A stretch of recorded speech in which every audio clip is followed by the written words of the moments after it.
you do have to let yourself feel happy and feel joy, which a lot of people have a hard time doing. When people feel happiness and they're afraid to feel happiness, it's because they're afraid of whatever they're happy about is going to be stripped from them. Welcome to Pivoting Pharmacy with Nutrigenomics, part of the Pharmacy Podcast Network, a must-have resource for pharmacist entrepreneurs seeking to enhance patient care while enjoying career and life. Join us as we pivot into nutrigenomics using pharmacy and nutrition for true patient-focused care. Explore how to improve chronic conditions rather than just manage them. Celebrate entrepreneurial triumphs and receive priceless advice. Align your values with a career that profoundly impacts patients. Together, we'll raise the script on health and pivot into a brighter future. Hello and welcome to Pivoting Pharmacy with Nutrigenomics. I'm Dr. Tamar Lawful, Doctor of Pharmacy and Nutritional Genomics Specialist. Thanks for joining me today. I have a question for you. Have you ever felt stuck, just plain stuck, unsure of what to do, your purpose, or even perhaps in a cycle of anxiety and depression, unable to break free despite trying everything? You may have tried numerous treatments, from medications to therapy, and often the results are just temporary relief or come with side effects that make you wonder if it's worth it. So that's why we're exploring an intriguing and perhaps underrated approach today: energy healing. So, true story. A few years ago, I felt like I was stuck, just stuck. I didn't know what I was missing. I didn't know what I needed. So I came across a website that talked about a healing journey. I thought, that's it. I need healing, emotional healing. An emotional healing journey involves moving from emotional distress to improved emotional well-being. I had unresolved issues from childhood and past relationships that impacted me in my adult life. So this healing journey seemed like what I needed, and it was.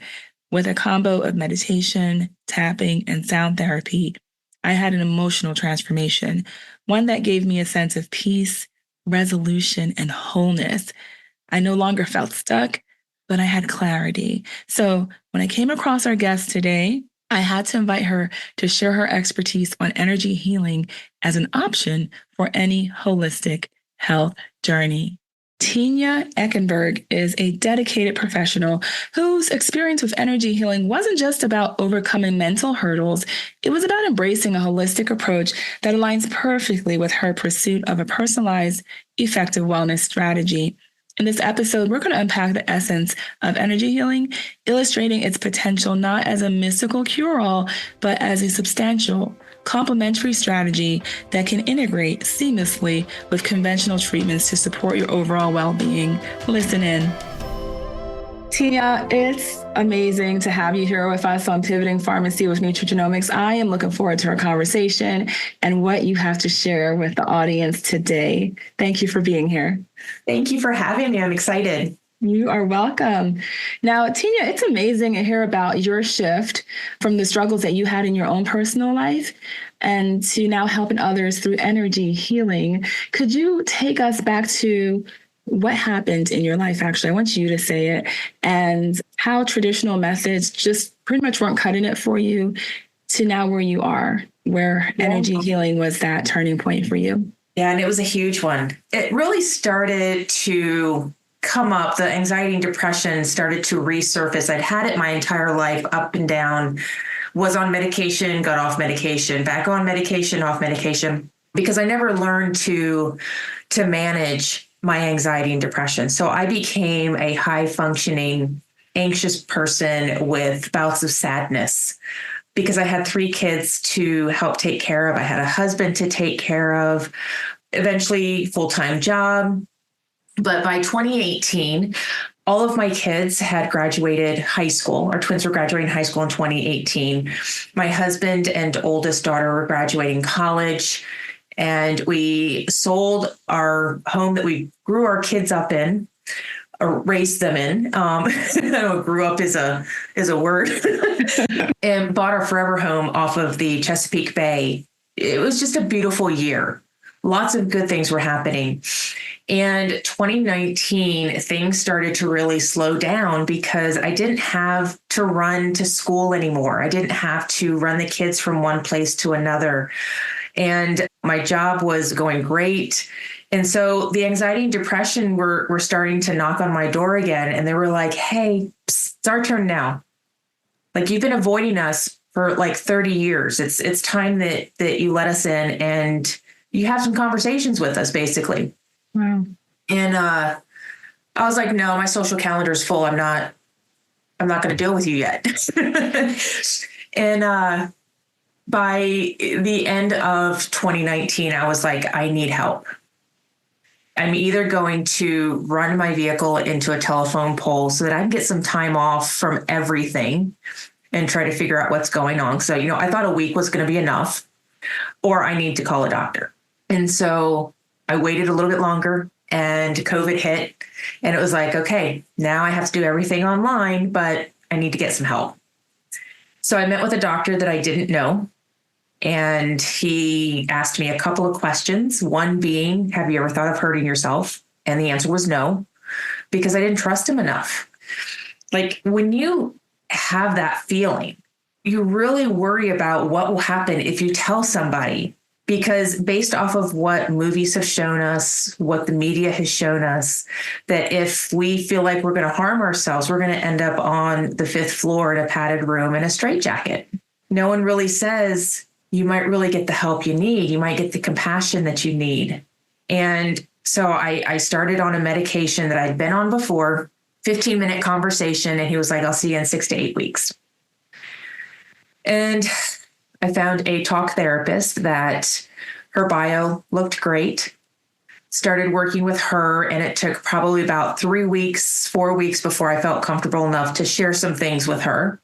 And by the 6 to 8 week point, when I went back to the other doctor, and they were like, well, maybe we need to up your medication. Because while on the medication, I wasn't feeling as anxious or as sad. I wasn't happy. I wasn't joyful. I wasn't having any feelings. I was just numb. And I was like, I'm not going to do this again. I'm not going to go on this medication roller coaster. And I had a deep fear of what medication would do to my body, to my organs, because my mom has her own mental illnesses that she struggles with. But the medications that she had been on for 40, 50 years have now given her hepatitis autoimmune. And so she has this medically induced cirrhosis of the liver. And I was like, no, there has to be a different way. There has to be a better way. So I went to Google and I typed in holistic emotional healing. And the first thing that came up was the emotion code. And I was like, okay, well, I am emotional, so maybe this will help. I looked further into it and I was like, okay, I don't know what muscle testing is. And they want to get rid of the trapped emotions with a refrigerator magnet. Okay, I'll give it a try. What do I have to lose? So I kept doing my research. I signed up to do a couple sessions with a couple different practitioners, because sometimes you have to find the right practitioner or the right modality to work. But after each session, I felt a little bit better, felt a little bit lighter. And I was like, maybe there is something to this. But then I start to feel bad again. I was like, okay, maybe this isn't working. So I tried another session. I felt better. And then I started feeling bad again, but I didn't feel as bad as I did the first time. So at this point, I was like, you know what? I think this is really going to work, but I want to learn how to do it myself. So I signed up for the certification after one of their webinars, because if I want to help myself, I tend to want to learn what it is so that I can be all in. Like, I can understand why it's working, or I can kind of understand how it works.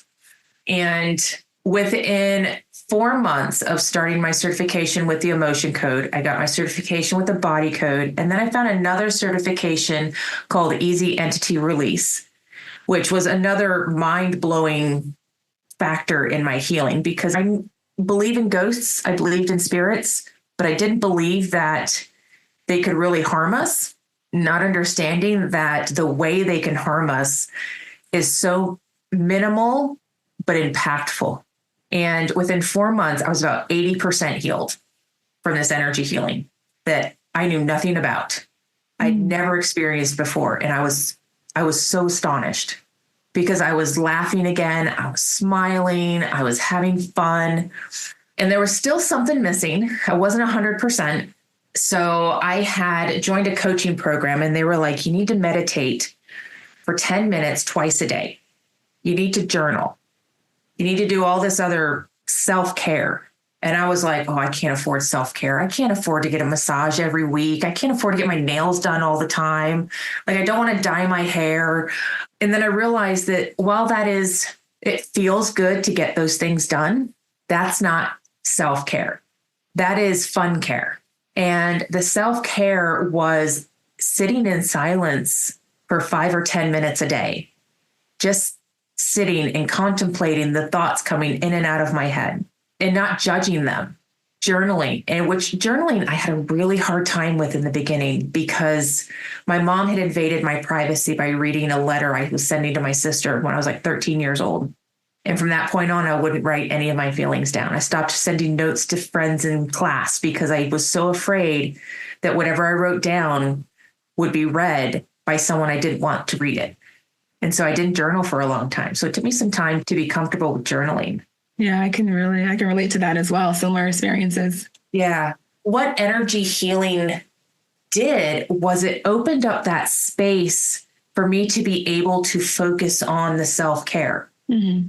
Because I had tried meditation before. I had tried to set boundaries before. I had tried to, put myself first, but something always pulled me in a different direction.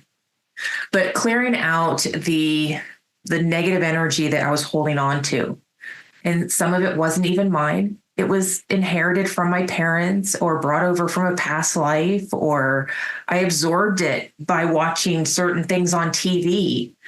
It comes from everywhere. Mm-hmm. Now, along those lines, Tenya, when it comes to energy healing, many people might see that as it's mystical or it's elusive practice.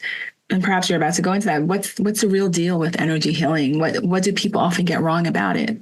They often get wrong that it is a placebo, that it's something that because you believe it's real, it'll work. But my husband is very analytical and very logical in his thinking. And I can clear a headache for him while he's at work an hour and a half away from me over text. And with a half an hour, his headache is gone without having to take Tylenol or Advil. My son had strep throat the other day, even went to the doctor and was tested, and it came back positive. Next day, he had no white spots on his throat, no swelling, no redness. It was virtually gone. And my kids don't really, they're like, hey, Mom, after, 3 weeks of being sick, hey, can you work on this? They're not big believers in it, which is fine. You don't have to believe in it, but it works because everything is energy. Just because you can't see it doesn't mean it's not there. So exactly how does that work? How do you go about doing energy healing? Luckily, I only work virtually. So over Zoom, over phone, over email, it all works. I just get in tune with the client's energy. I don't connect directly with my client anymore because I don't want to bring back what they have, and I don't want them to take on what I have. So there's no direct connection. It's just a sense. And then I use muscle testing, which is kinesiology. A lot of chiropractors use muscle testing to test their clients for specific supplements that their body wants. And so I do the same thing. And I ask my clients' higher selves, what is it that is causing this issue? And I use different charts and a couple different apps to get my answers. It's not 100%, but neither is going to the cardiologist. Nothing is 100%, but I know it works because 4 years I've been 100%. I say I'm clean of chronic anxiety and depression because it's never come back. Amazing. That's great. And it's a huge relief, I'm sure, to not have to feel that way every single day like you did before and suppress it, knowing you're suppressing it and not being able to talk to others about it. But now you're not dealing with it anymore. Now, Tenya, with your unique approach, how do you balance or blend energy healing with more conventional medical treatments, especially when it comes to mental health? Because I'm sure you have clients who are coming to you on medications for certain conditions. How do you balance that? Stay with us. We'll be right back. Are you ready to dominate your weight loss journey and lead a healthier life? Hi, this is Dr. Tamar Lawful, Doctor of Pharmacy, and I'm here to empower you with an exclusive first-class event.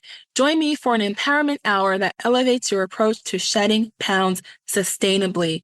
Learn the powerful truths behind weight loss medications and master strategies for lasting success that go beyond the pills. Ready to elevate your well-being and confidently ace those results? Grab your spot now and bring a friend. It's your first move to better health, not just weight loss, but a life of balance and thriving. Go to the link in our show notes to join or just visit us at www.thelifebalance.com. That's www.thelifebalance.com. See you there.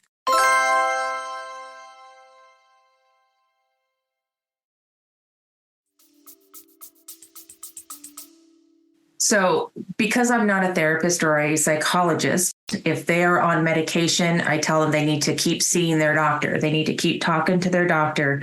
And I tell them that they need to find out what the side effects are if they need to reduce their medication or come off of it. I don't know what the symptoms are, so that's not my scope of practice. But I do tell them that, the goal is to eventually have you come off the medication altogether, because we need to be empowered to understand that we can heal ourselves, that we can live lives by thriving in them and not just surviving with our symptoms. And so I've had several clients that have come back and said, I've been off my medication since, halfway through our program. And the fact that they feel so empowered to say, you know what, I don't need this anymore, but I do need to go walking 3 days a week, or I do need to have my meditation time. And they feel empowered enough to get themselves up and out of bed a half hour to an hour before the kids get up so that they can get their time in. What the energy healing does is it frees up that space to install better beliefs, install positive action so that you have those tools for the rest of your life. And once that energy is cleared, it never comes back. But if you don't learn to process your emotions, if you don't learn to set boundaries, which is also self-care, then there's a good chance that you're going to rebuild what you've been letting go of. Right. Those are great points. You have to, one, the fact that with energy healing, using those tools, learning them, they have a sustainable way of healing, of keeping off what their issues were, what they were dealing with for so long. And that's what we want, right? We want to find sustainable ways where we can maintain our health, our mental health, our physical health. So that is, indeed, it's a great tool for people to use. Now, how do you measure the progress of the clients that you see? How do you know that, something as deep as personal healing, how do you measure the progress of that? My hope is always that my clients are being completely honest with me, because I tell them from the beginning, look, I love what I do, but if you're not willing to put in the work and you're not willing to be 100% honest with how you're feeling, then this probably is not going to work for you. And I'm completely blunt and honest with that, because it is not easy work to change your lifestyle. Anybody who has been on a weight loss journey understands that changing your eating habits is not easy. Right. Adding in self-care when you've been programmed to put everybody else first, it takes time to change that. And it takes time to get your support to understand that you have to put yourself first for a little while so that you can be there for them when they need you. Yeah, it takes that dedication, but also it's something that I'm listening to you. You mentioned, you talk about the power of intent, right? So intentionality, of course, is something that's going to play a role in the actions that we have to take, or when people are ready to start healing, they have to be intentional and about the steps that they have to take. Yeah, you have to have deliberate daily self-care. And I say deliberate because we all brush our teeth every day. That's a deliberate action that we do every day because we were programmed and told that you have to brush your teeth every day so that you have a healthy smile. But nobody tells you you have to allow yourself to feel anger. Because what does anger look like to most people? It looks ugly, it looks loud, and anger doesn't have to be ugly and it doesn't have to be loud, but you do have to let yourself feel it. And you have to let yourself feel sad. But you also have to let yourself feel happy and feel joy, which a lot of people have a hard time doing. When they are happy, when people feel happiness and they're afraid to feel happiness, it's because they're afraid of whatever they're happy about is going to be stripped from them. Mm-hmm. And so they choose not to feel happy or excited because they're afraid that they'll jinx it. Right. They're going to lose it. But you're not going to lose it. Yeah. Even if that joy is there for 30 seconds, you were meant to feel that joy for 30 seconds. Don't worry about what's going to happen in a minute. We don't worry about feeling sad or mad because it's going to go away. So why not? Right. Why not welcome joy? Yeah. So when you feel your emotions, when you allow yourself to really feel them, they only last a minute. I think I've had one emotion last like 10 minutes. And that's the longest that any of my emotions, when I have allowed myself to feel them, have actually lasted. Mm-hmm. When I suppressed them, when I pushed them away and they kept coming back, knocking on that door, going, oh, hey, we're back. Are you ready to feel us yet? Then they would last longer. Yeah, they never really go away. They don't, unless you feel them. Great points. Now, Tenya, I have one last question for you. For someone who's listening right now and curious about energy healing or upgrading their self-care routine, where should they start? Do you have any tips or resources for them to check out? Well, you can always come and ask me, designyourexistence.com. Couple books that I found absolutely amazing in my healing journey. The first one was The Emotion Code. And the second one is The 4 Agreements. Those 2 books really set the path for my healing journey. And I would start there. But also just Google, do your research and find out what self-care techniques or tips that are going to help you. But ultimately, you're worth spending your time on. So do it. Just make the time. Make it a priority. I love that. Yeah. Make the time a priority. Make yourself a priority. And an interesting point you brought out is self-care that's for you. Because it's not going to be the same for everybody. No, it's not. Not everybody is going to find benefits in meditation. Sitting in silence, they may not find that benefit. Mm-hmm. But walking meditation, they might. Right. Or yoga, they might. Find what works for you because we're all worth it. Yes, we are. Indeed. You are worth it. Well, Teyna, thank you for joining us today on Pivoting Pharmacy with Nutrigenomics and opening up the world of energy healing and self-care to us. It's been a pleasure. Thank you. That's all I have for you, friend. And a big thank you to Teyna for joining us today and sharing such valuable insights on the world of energy healing. It's always inspiring to hear about real transformations and the many ways we can approach our health and well-being. Remember, your journey to emotional well-being is yours to shape. Whether you choose to incorporate energy healing, traditional therapy, or a combination of strategies, the goal is to find what truly works for you. Now, I'd love to hear from you. If you've tried energy healing, let me know. Connect with me on social media platforms at Dr. Tamar Lawful. And if today's episode was a source of guidance and hope for you, share it with someone who might benefit from it and leave a 5-star review with your takeaway from this episode. You never know whose life you might touch with just one simple share. Talk to you next Friday. Until then, always remember to raise the script on health, because together we can bring healthcare to higher levels.